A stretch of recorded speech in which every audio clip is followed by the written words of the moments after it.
Hi, this is Cheryl Gallant, your Conservative Member of Parliament for the free-to-travel riding of Renfrew-Nipissing-Pembroke.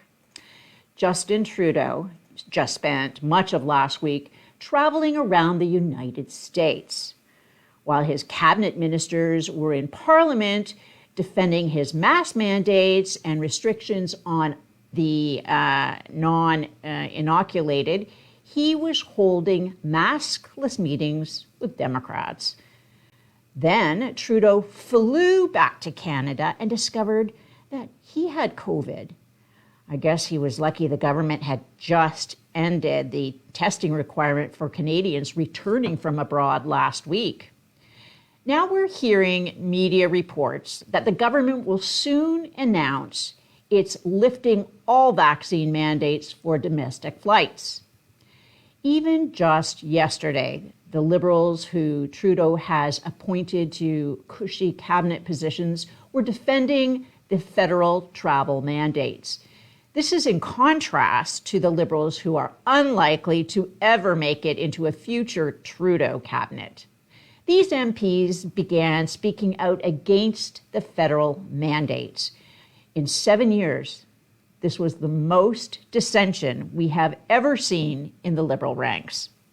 Justin Trudeau's iron grip on the Liberal Party may be slipping. Now we're hearing more and more rumblings about who will replace Trudeau. In many ways, Trudeau's recent Los Angeles visit has the look of somebody planning a post-political career as a Kardashian-style celebrity. Trudeau catching COVID again could be the unofficial start of the next Liberal leadership race. One thing we'll see a lot of during this unofficial Liberal leadership race are the unnamed sources. Unnamed sources told the media that an official from Global Affairs had attended a party at the Russian embassy. Minister Jolie came out and said this was unacceptable and should never have happened. The next day, unnamed sources said that Minister Jolie's office knew that an official would be attending the party. Now, were those unnamed sources bureaucrats who felt like the minister was hanging them out to dry, or were those unnamed sources allies of Chrystia Freeland, who see Minister Jolie as a leadership threat? As these Liberal ministers begin to stab each other in the back more and more, they'll shine a bright light on the corruption and the incompetence that has been this government's hallmark. Now for a little good news out of Parliament for a change.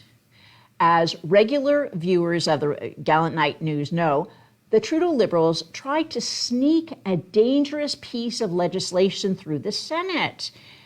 Bill S7 would have created a brand new but incredibly weak legal standard for searching your phone when you cross the border. The government representative in the Senate even admitted the words they chose were creating a new, untested, and dangerous standard for searching any digital device. Well, yesterday, the senators on the committee studying the bill deleted that dangerous phrase, reasonable general concern, and replaced it with a much stricter and well-established legal standard of reasonable grounds to suspect. This is a perfect example of why it's dangerous to rush through massive legislation with little debate, as the Liberals are doing with C11, the online censorship bill, and C18, the Legacy Media Welfare Act. Most people have no idea that there's a huge legal world of difference between reasonable general concern and reasonable grounds to suspect. Changing just two little words in a single piece of legislation means the difference between having your cell phone searched or not when you cross the border, and eventually when police are extended the same powers.